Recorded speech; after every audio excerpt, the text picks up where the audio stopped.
What's up guys, welcome back to the channel. There seemed to be a lot of excitement around this little build I have going on here, which is awesome because I'm really excited about it, so I'm happy to see others excited as well. I did tell a little bit of a lie in that last video though. I did say that in this video we would install the electronics and finish off the build, but we're not quite there yet.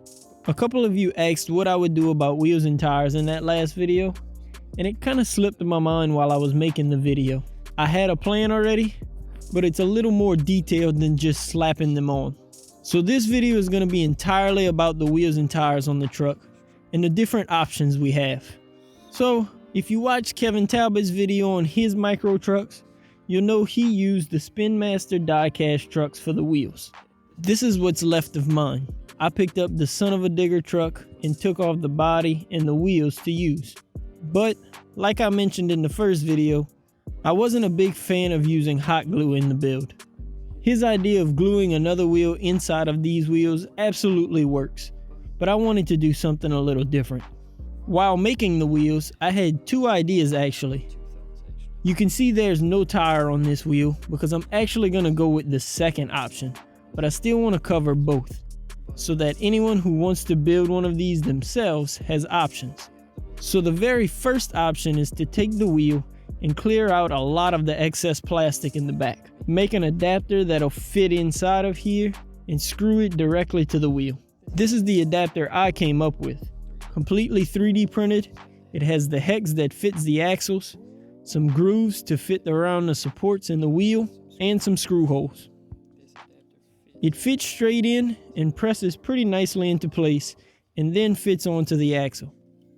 The screws that would be used with this adapter are these 1.2 by 5mm screws. I picked up this whole bag of 100 on eBay for a couple of bucks. If you did want to go this route, I wouldn't recommend drilling this hole in the center of the wheel. I printed out an extra adapter and used it as a drilling pattern for the holes in the wheel. Like I said though, I wouldn't actually put the big hole in the center of the wheel if I were to use this method. I would take the adapter and fit it onto the axle, tighten up the wheel nut a little, and then put the wheels on afterwards with the 4 screws. Part of the reason that I looked into a second option for the wheels was because I didn't like how close those screw holes were to the bigger hole in the center of the wheel. So what is my other option?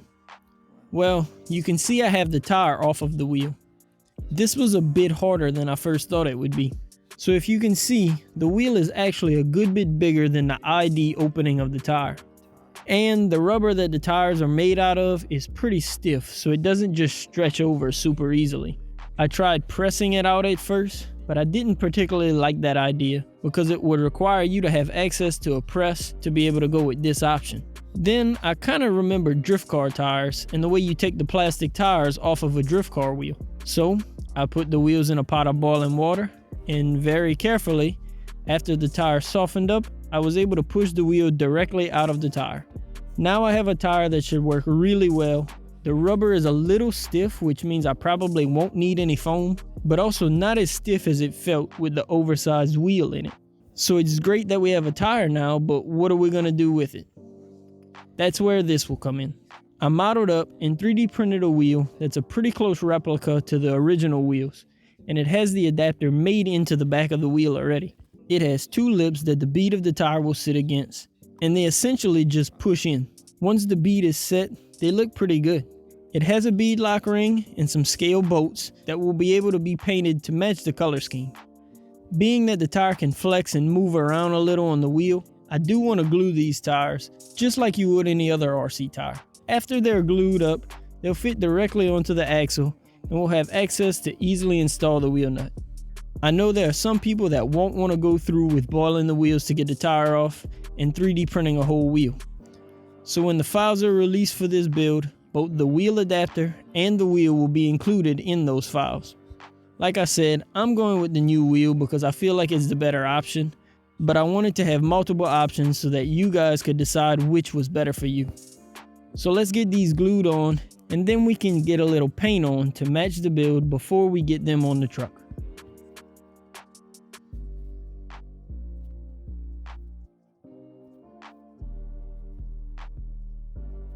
Well, I guess I sort of spoiled what truck I'm making here with the Spin Masters model.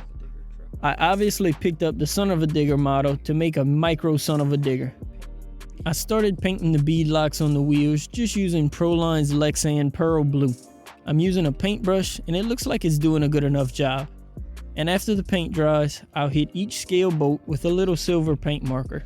Sure, you could take the time to tape up the inside of the wheel and the tire and then spray on a very nice paint finish. But I think at this scale, a paintbrush and a little time is working just as well.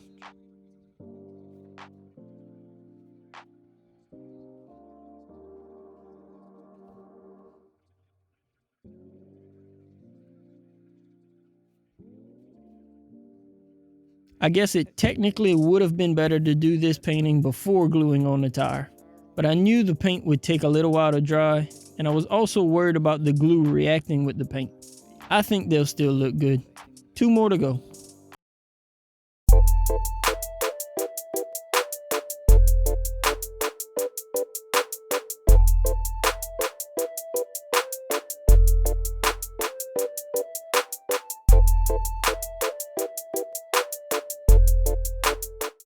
Wheel painting is done.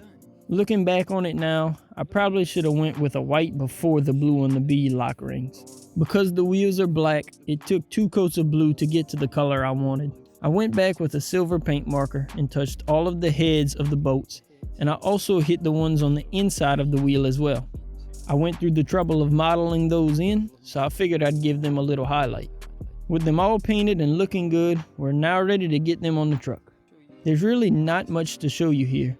Obviously we want to make sure the tire tread is going the right way, but they just pop on and then the wheel nut goes on. The one thing I did want to point out is I noticed these crawler axles get pretty tight if you really jam down on that wheel nut. So instead, I tighten the nut down and then back off just a quarter to a half turn. And now everything spins much more freely. Even with backing off a half of a turn, the nylon lock nut will still hold the wheel on. Yes, 1000% yes. I'm really loving the look of this thing now. The tires and wheels came out great, they look pretty scale, and everything looks like it'll work out pretty well. We should have full range of steering, and it just looks awesome. We truly have a roller now, and it rolls freely. So no more playing around this time. In the next video, we're gonna install the electronics. That's the goal. Get the electronics in and get this thing moving under its own power. Let me know in the comments if you like the wheels as much as I do. I'm super excited to get the build finished off now. Like I mentioned earlier, if you aren't comfortable with pulling the tires off of the wheels, you can always go with the original wheels and use the adapters to get them to fit on, and they'll look just as good. Now I really just want to drive this thing and rip it around. Make sure you leave a like on the video if you're loving the build so far. Subscribe so you don't miss the next part where we will install the electronics. Click on that bell icon to get notified when I upload new videos. And as always, thanks again for watching. Peace.